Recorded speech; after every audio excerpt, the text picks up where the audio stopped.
Assalamualaikum warahmatullahi wabarakatuh. Bagaimana kabarnya teman-teman? Semoga hari ini teman-teman dalam keadaan sehat walafiat. Begitu juga dengan ibu dosen kita yaitu Ibu Luciana. Semoga ibu dalam keadaan sehat walafiat. Hari ini saya bersama Muhammad Abdullah Syafi'i dan saya sendiri Eka Supriyati akan mempresentasikan lanjutan dari materi kita yang minggu kemarin, yaitu jenis-jenis penelitian kualitatif. Di sini saya akan mempresentasikan jenis-jenis penelitian kualitatif. Pertama, saya akan mengingatkan kembali kepada teman-teman apa itu metode penelitian kualitatif. Metode penelitian kualitatif adalah metode penelitian yang berlandaskan pada filsafat post-positivisme digunakan untuk meneliti pada kondisi objek yang alamiah, di mana peneliti adalah sebagai instrumen kunci. Teknik pengumpulan data dilakukan dengan triangulasi atau gabungan analisis data bersifat induktif, kualitatif, dan hasil penelitian lebih menekankan makna daripada generalisasinya. Di sini yang akan kami bahas yaitu lanjutan dari jenis-jenis penelitian kualitatif yang kemarin teman kita sudah bahas, yaitu dari kelompok 4. Di sini saya akan melanjutkan materi tersebut. Kami akan membahas jenis-jenis penelitian kualitatif menurut John Creswell dan Jacob.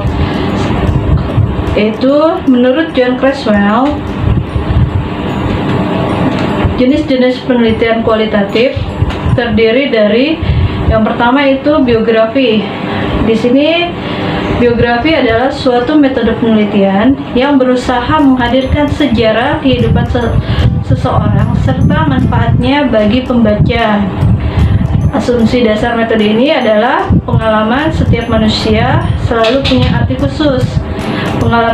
Pengalaman ini dapat bermanfaat bagi orang lain. Itu yang dari Creswell yang berdasarkan biografi, bahwa berdasarkan sejarah kehidupan seseorang sehingga kita dapat mengambil manfaat dari sejarah seseorang tersebut. Yang kedua yaitu metode penelitian fenomenologi, yaitu fokus memahami keunikan fenomena kehidupan individu, mengeksplorasi makna atau arti dari fenomena tersebut. Tujuannya mendeskripsikan, menginterpretasikan, dan menganalisis data secara mendalam, lengkap, dan struktur untuk memperoleh intisari pengalaman hidup yang seperti kemarin yang sudah dibahas oleh teman-teman kita dari kelompok 4. Lalu yang ketiga yaitu etnografi. Di sini etnografi mendeskripsikan struktur sosial budaya suatu kelompok masyarakat, wajib melakukan pengamatan penuh. Ya, di sini berarti struktur sosial budaya atau kelompok masyarakat yang masyarakat wajib melakukan pengamatan penuh. Jadi sebagai contohnya tadi perawat peneliti ingin mempelajari perilaku budaya dari coping keluarga penderita HIV. Ini sebagai contohnya dari etnografi. Sedangkan yang keempat, grounded theory. Di sini grounded theory menemukan dimensi-dimensi baru yang berasal dari proses sosial dari berbagai fenomena kehidupan manusia, menghasilkan teori hipotesis atau konsep baru. Sebagai contohnya yaitu penelitian tentang bagaimana dan apa saja proses yang dilakukan oleh ibu hamil yang mengalami komplikasi jantung dalam merawat dan memelihara kehamilannya sehingga dapat menghasilkan kelahiran bayi yang sehat.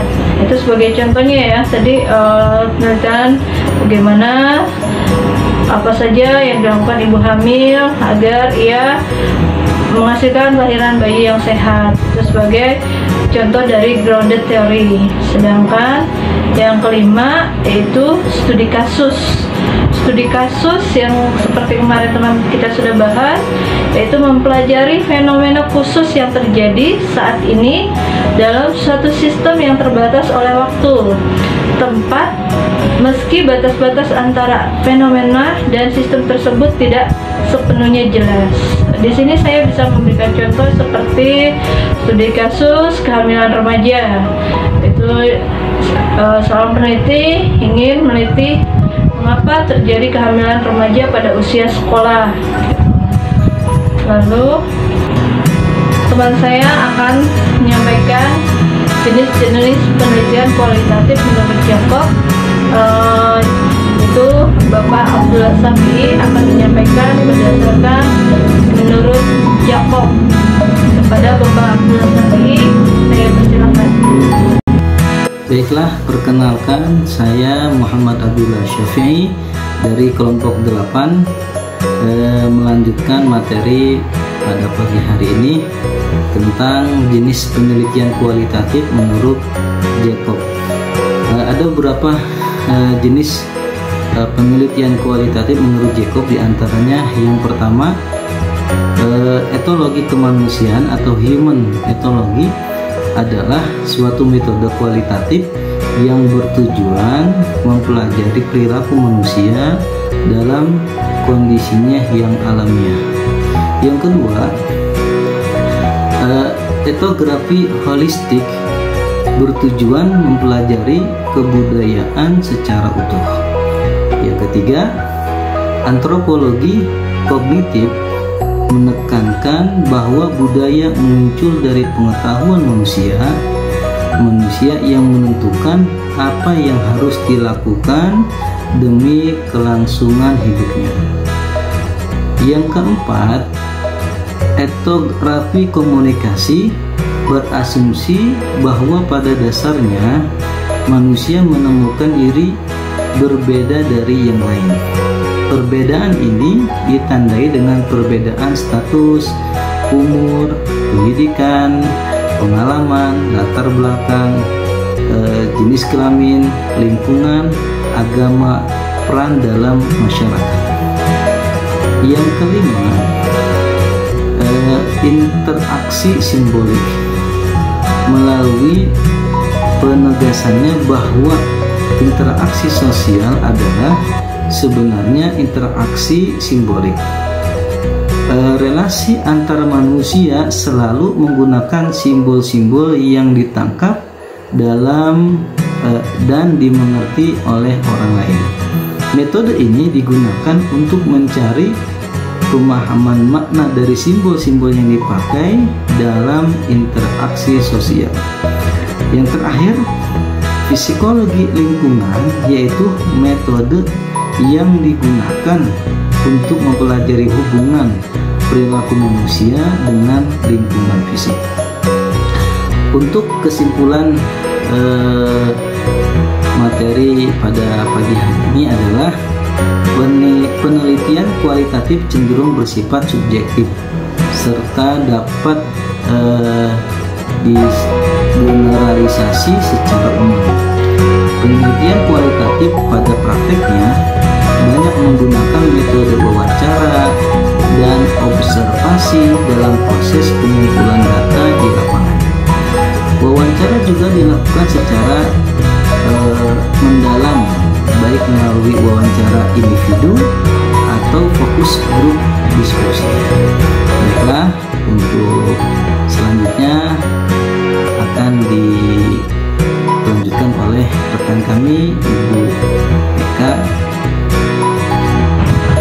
Alhamdulillah, demikianlah presentasi dari teman saya Muhammad Abdullah Safi.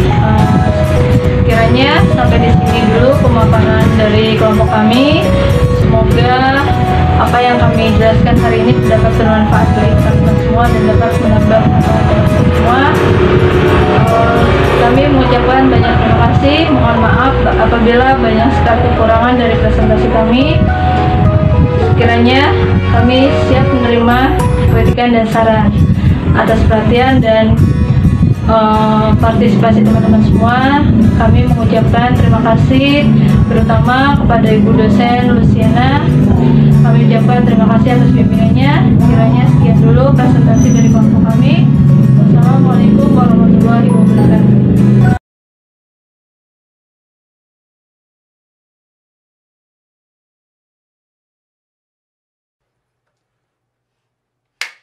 alamiah di mana peneliti adalah instrumen kunci. Teknik pengumpulan data dilakukan dengan triangulasi, gabungan, ya.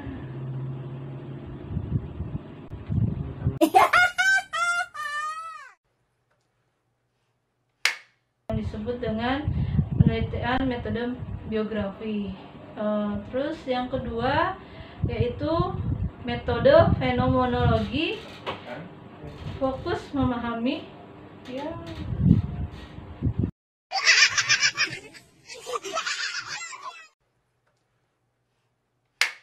Menekankan makna daripada generalisasi. Rifki bilangin kakak Rifki kemarin offline ya, kenapa hari ini? Hari ini nggak apa-apa ya? Nanti dulu deh, di luar dulu, bentar. Udah biarin lah, kamu lagi udah datang. Assalamualaikum. Tinggian Ki.